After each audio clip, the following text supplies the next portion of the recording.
narito na po yung kakailanganin natin sa paggawa ng ating ube cheese na buchi. So, kailangan po tayo ng glutinous rice flour.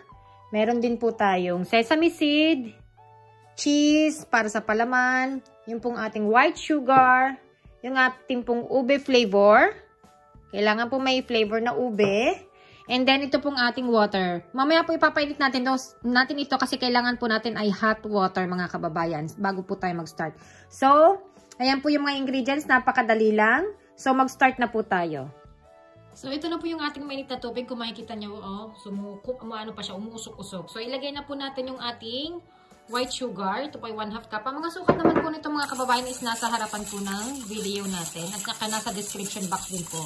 So, yan, tunawin lang natin. Kasi mas madaling matunaw po yung asukal kapag, ayan wala na kaagad. Sa mainit na tubig natin siya, dinisolve. So, ayan, ang susunod naman po natin is, ilagay na po natin yung ating ube flavor. Ang gamit ko po ay Flavor Aid, mga kababayan, sa mga magtatanong po. Hahuhawin ko lang po at sayang nakadikit kasi siya. So, ayan, nahalo na po natin. And then, kunin na po natin yung ating pinaka glutinous rice flour. Ito po siya. Madali lang. Pagko-combine lang natin siya. So, lagay lang po natin. Hindi ko muna yung lahat. Magtira lang konti. Kasi iba-iba po yung absorb na ang ating glutinous rice flour. So, yan. Haluin lang natin hanggang sa ma-well combine po siya. And makuha na po natin yung magandang consistency ng ating pinaka-gagawing buchi. Yan. Dagdag na po natin lahat kasi parang kulang din naman.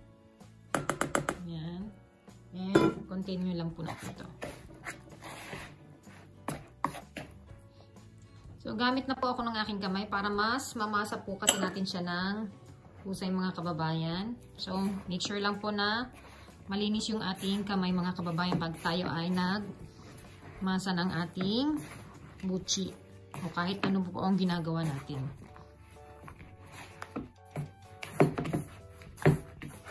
So, ayan. Pag nakita nyo na po yung inyong dough na parang clay na, ito po ay okay na, mga kababayan.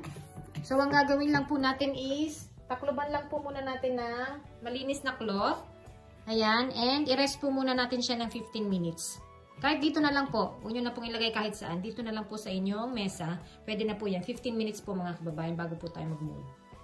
So, ito na po. After po ng 15 minutes ng pag-rest natin, kuha lang po tayo ng, sa akin po, 1 tablespoon. Medyo malaki po itong aking ginagawa. Kung gusto nyo naman pong mas maliit, 1/2 tablespoon. So, yan. Kuha lang tayo ng isa. And then, bilugin lang po natin siya, mga kababayan. And yung cheese po natin, nandito. Bilugin lang po natin siya. And, i-flat po natin ganyan. Dapat importante din po na maganda yung pagkaano nyo ng tubig at saka ng inyong glutinous rice flour. So, yan. And, bilugin lang po ulit natin, mga kababayan.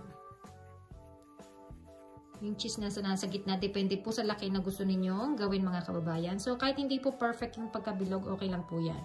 So, ganyan po kadali, mga kababayan. Set aside lang po natin.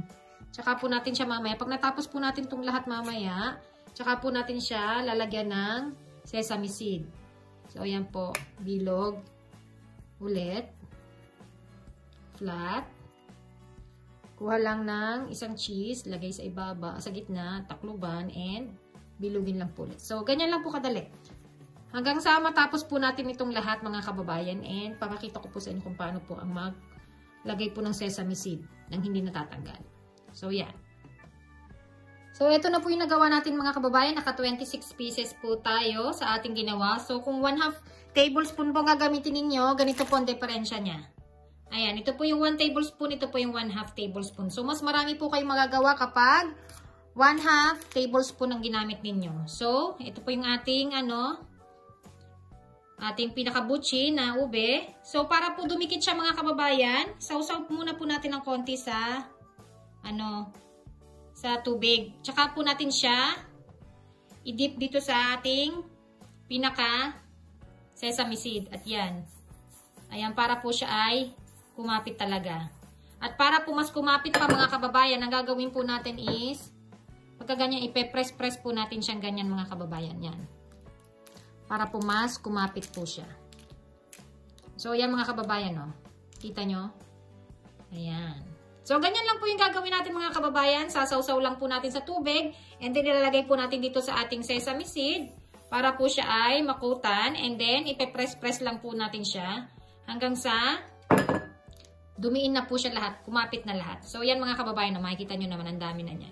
And ilagay lang po ulit natin sa lalagyan. And kuha lang po tayo ng panibago. And ganun lang din po ang procedure na gagawin natin hanggang sa makoat po natin lahat bago po tayo mag-prito nito. And then, dapat po magpainit na po kayo ng inyong mantika kasi lubog po ito sa mantika mga kababayan. So, tapusin po natin itong lahat.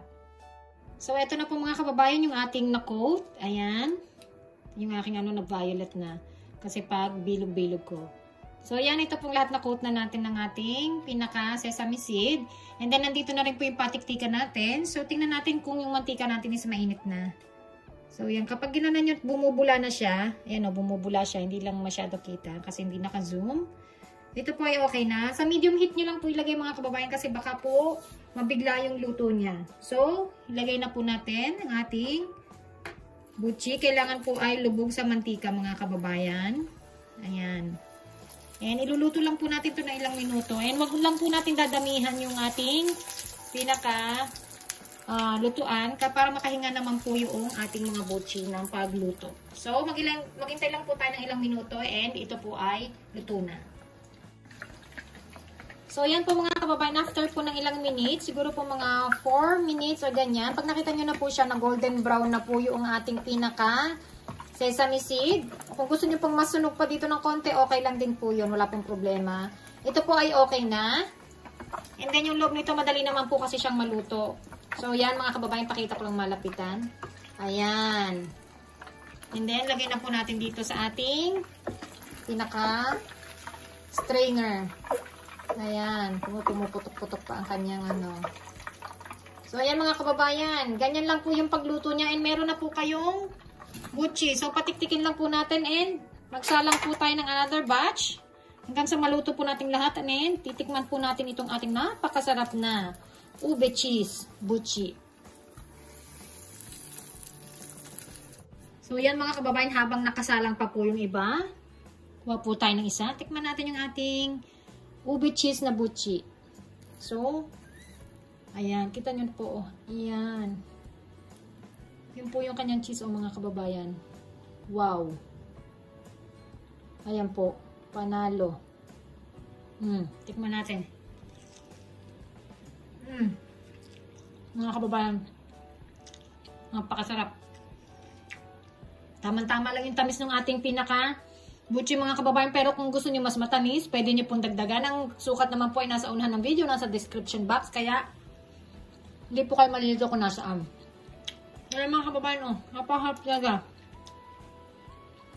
I-try niyo na po ito. Pwede niyo po itong gawin pang negosyo mga kababayan. Ako na po nagsasabi sa inyo na napakasarap, papatok po ito mga kababayan.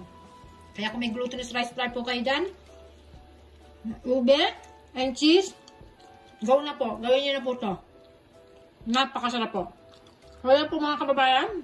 Hindi ako makapagsalita. Puno ang aking bibig dahil napakasarap po talaga. So, pakivisit naman po yung aking FB page na Crystal Channel. Nandun po lahat yung aking mga niluluto mga kababayan. Binebake at lahat ng aking ginagawa.